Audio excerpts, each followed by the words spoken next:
वैसे तो कहने के लिए और चुनावी रैलियों में लंबी चौड़ी हुंकार भरने के लिए अखिलेश यादव अपनी पार्टी का नाम समाजवादी पार्टी कहकर घूमते हैं, लेकिन अगर जमीनी हकीकत को देखें तो उनके पार्टी के काम किसी समाजघाती पार्टी से कम नजर नहीं आते। उत्तर प्रदेश गवाह है कि ये तथाकथित समाजवादी पार्टी जहां जहां खड़ी नजर आती है, जहां जहां इसके विधायक, सांसद या रसूखदार नेता मौजूद रहे हैं, वहां माफियाओं की गुंडागर्दी, बेहिसाब भ्रष्टाचार और प्रशासनिक अराजकता होना तय माना जाता है। ये वो तत्व है जो समाज को दीमक की तरह चुपके चुपके अंदर से खोखला करने का काम करते रहे हैं। एक तरफ अखिलेश यादव कैमरे के सामने लगातार दावा करते हैं कि हमारी सरकार आने दीजिए, हम एक एक भ्रष्टाचारी का इलाज करेंगे, यूपी में कानून का राज लेकर आएंगे, लेकिन वो खुद अपने गिरबान में झांकने की जहमत नहीं उठाने की कि आखिर कितने भ्रष्टाचारी, कितने भूमाफिया और कितने गंभीर आपराधिक तत्व उन्होंने अपनी पार्टी में छत्र छाया में पाल रखे हैं। हालांकि साल 2017 के बाद से जब से उत्तर प्रदेश में योगी आदित्यनाथ की सरकार आई है, सूबे की तस्वीर और तकदीर पूरी तरह से बदल गई है।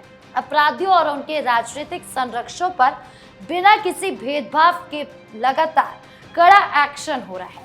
आज इसी बदलती तस्वीर की गहराई में उतरेंगे हम अपनी इस स्पेशल स्टोरी में, जहां हम आपको आंकड़ों और सबूतों के साथ बताएंगे कि समाजवादी पार्टी के कौन कौन से दागी चेहरे और नेता हैं जिनके अवैध साम्राज्य पर आज योगी प्रशासन का बुलडोजर और कानूनी डंडा पूरी ताकत से चल रहा है। तो चलिए शुरू करते हैं और सच को खंगालते हैं।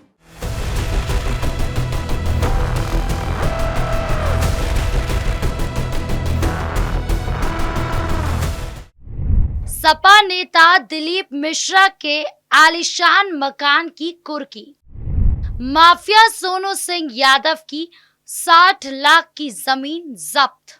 सबसे पहले बात करते हैं संगम नगरी प्रयागराज की, जहां योगी सरकार ने समाजवादी पार्टी के एक बेहद प्रभावशाली पूर्व ब्लॉक प्रमुख और सपा नेता दिलीप मिश्रा के खिलाफ तगड़ा एक्शन लेते हुए उसके आलीशान मकान को कुर्क कर लिया। इतना ही नहीं, इसी जिले में युवाओं के भविष्य से खिलवाड़ करने वाले कुख्यात नकल माफिया सोनू सिंह यादव की 60 लाख रुपए की बेशकीमती जमीन भी जब्त कर ली गई। ये पूरी कार्रवाई माननीय न्यायालय के आदेश पर यूपी गैंगस्टर एक्ट के तहत अंजाम दी गई। योगी सरकार ने साफ कर दिया कि अपराध की काली कमाई से खड़ी की गई एक एक ईंट का हिसाब लिया जाएगा। आइए इस पूरी कार्रवाई की डिटेल और इन अपराधियों का पूरा बैकग्राउंड आपको बताते हैं। प्रयागराज पुलिस कमिश्नरेट ने शनिवार को एक बड़ी और चौंकाने वाली कार्रवाई को अंजाम दिया। वर्तमान में फतेहगढ़ केंद्रीय कारागार में बंद पूर्व ब्लॉक प्रमुख चाका और सपा नेता दिलीप मिश्रा के छिवकी क्षेत्र के दाऊद नगर स्थित मकान को पुलिस ने कुर्क कर लिया। पुलिस आयुक्त के न्यायालय के आदेश पर एएसपी करछना सुनील सिंह और एसडीएम तपन मिश्रा की संयुक्त टीम भारी पुलिस बल और पीएसी के साथ मौके पर पहुंची। पूरे इलाके में मुनादी कराई गई और मकान पर आपराधिक तौर पर सरकारी जब्ती का नोटिस बोर्ड टांग दिया गया। प्रशासनिक आंकड़े के मुताबिक इस कुर्क किए गए मकान की सरकारी वैल्यू करीब 14 लाख रुपए आकी गई है, जबकि मौजूदा बाजार में इसकी वास्तविक कीमत लगभग 43 लाख रुपए से भी ज्यादा है। दिलीप मिश्रा पर गंभीर आपराधिक आरोपों का एक बहुत लंबा और खौफनाक इतिहास रहा है। ये वही दिलीप मिश्रा हैं जो साल 2010 में तत्कालीन कैबिनेट मंत्री नंद गोपाल गुप्ता नंदी पर हुए रिमोट बम से जानलेवा हमले का मुख्य आरोपी रह चुका है। इसके अलावा प्रयागराज के चर्चित डॉक्टर AK बंसल हत्याकांड में भी साजिश रचने का संगीन आरोप इस पर लगा हुआ था। पुलिस और एसटीएफ के रिकॉर्ड के मुताबिक दिलीप मिश्रा ने पूर्वांचल और प्रयागराज के इलाके में एक बड़े आपराधिक गिरोह का नेतृत्व किया और ठेकेदारी, रंगदारी और जमीनों पर कब्जों के अकूत संपत्ति बनाई। वर्तमान में उसके ऊपर औद्योगिक क्षेत्र, नैनी, छेवकी समेत कई थानों में कुल 54 से अधिक गंभीर आपराधिक मामले दर्ज है।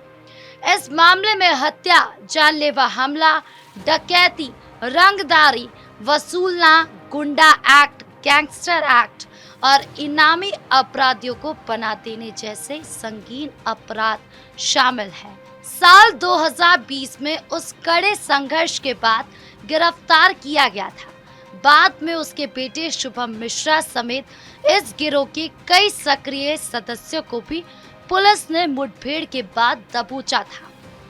आपको बता दें कि दिलीप मिश्रा पर ये कोई पहली गाज नहीं गिरी है। इससे पहले भी उसकी 12 से अधिक अचल संपत्तियां कुर्क की जा चुकी है। योगी सरकार का ये साफ और सीधा संदेश है कि राजनीतिक चोला ओढ़ने वाले चाहे कितना भी बड़ा रसूखदार क्यों ना हो, अगर संपत्ति अपराध से अर्जित है तो वो सरकारी शिकंजे से नहीं बच पाएगी।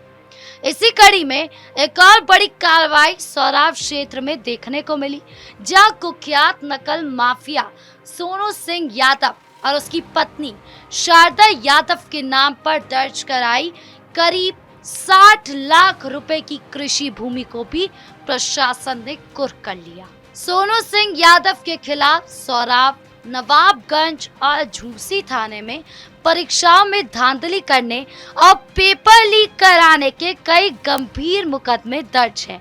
वो एक ऐसा सिंडिकेट चलाता था जो होनहार छात्रों के हक पर डाका डालता था।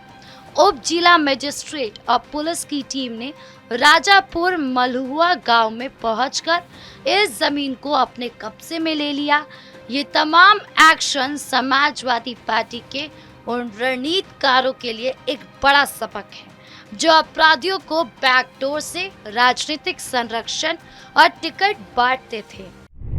अतीक अहमद गैंग IS 227 पर महा एक्शन की तैयारी, 3 और बेनामी संपत्तियां चिन्हित। प्रयागराज से जुड़ी दूसरी बड़ी खबर और महत्वपूर्ण जो खबर है वो सामने आई है, जो ये साबित करती है कि माफिया चाहे मिट्टी में मिल चुका हो, लेकिन उसके अपराध के साम्राज्य के अवशेषों को यूपी पुलिस पूरी तरह से ध्वस्त करने में जुटी हुई है।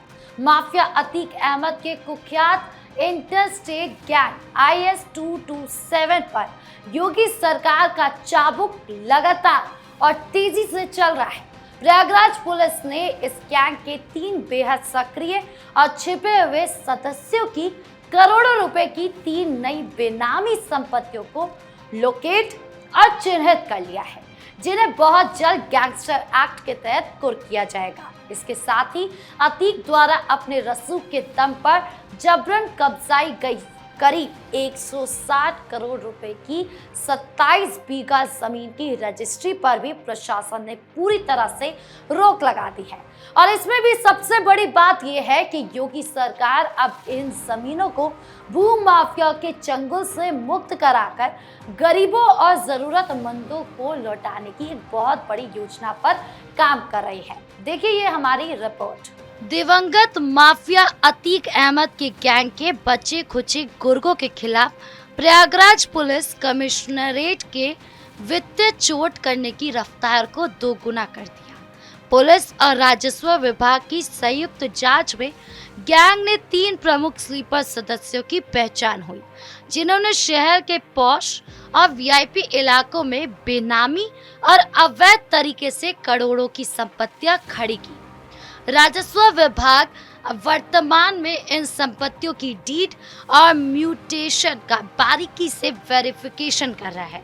जैसी अंतिम रिपोर्ट टेबल पर आएगी, गैंगस्टर एक्ट की धारा 14 खंड 1 के तहत इन पर भी सील लगा दी जाएगी। इस उच्च स्तरीय जांच में एक और बेहद चौंकाने वाला खुलासा सामने आया। जांच के मुताबिक अतीक अहमद और उसके भाई अशरफ ने अपने आतंक के दिनों में प्रयागराज शहर के दक्षिणी विधानसभा क्षेत्र में करीब 27 बीघा कीमती जमीन पर जबरन और औने पौने दामों पर कब्जा किया था।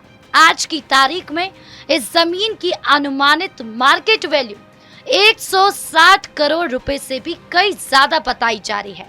कानूनी पचड़ों और सरकारी नजरों से बचने के लिए अतीक ने इस पूरी जमीन को अपने करीबियों, रिश्तेदारों और छोटे गुर्गों के नाम पर किश्तों में ट्रांसफर करा दिया था। उत्तर प्रदेश शासन ने त्वरित एक्शन लेते हुए इस पूरी 27 बीघा जमीन की खरीद बिक्री, मैन्युटेशन रजिस्ट्री या किसी भी तरह के थर्ड पार्टी ट्रांसफर पर तत्काल प्रभाव से सख्त और पूर्ण प्रतिबंध लगा दिया है।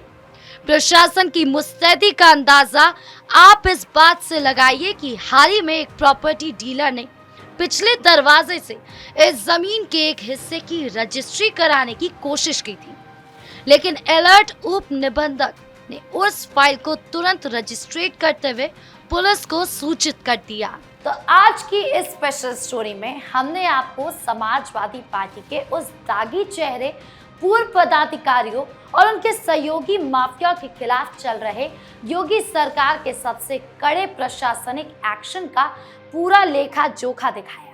आपकी इस पूरे मामले को लेकर क्या राय है, कमेंट बॉक्स में जरूर बताएं। वीडियो अच्छी लगी हो तो लाइक शेयर करें और चैनल को सब्सक्राइब करना ना भूलें। धन्यवाद।